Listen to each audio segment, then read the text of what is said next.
اصل مجاہد وہ ہے جو اپنے نفس کے خلاف جہاد کر سکے. تمہارے اندر یہ دشمن تو بیٹھا ہوا ہے، تکڑا ہے، تمہیں کنٹرول کرنا، چلے آؤ باہر کے دشمنوں سے جہاد کرنے کے لیے.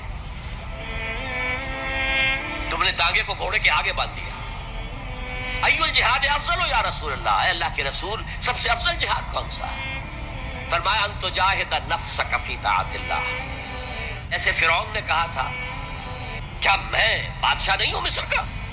مصر کی حکومت میری نہیں؟ اسی طرح برا نہ مانیے، ہمارا نفس کہتا ہے یہ جسم میرا ہے، میری ملکیت. جیسے اس نے کہا میں نہیں جانتا کوئی خدا ہے میرے سوا اور میرے اوپر، میں نہیں مانتا.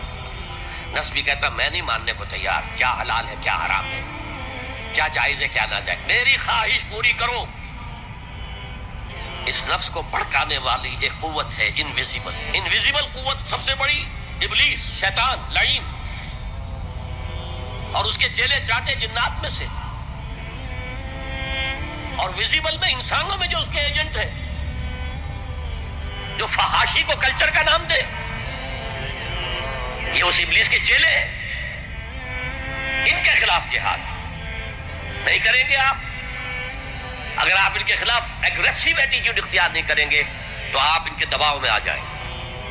ان الشیطان لکم عدو فاتخذوہ عدوا.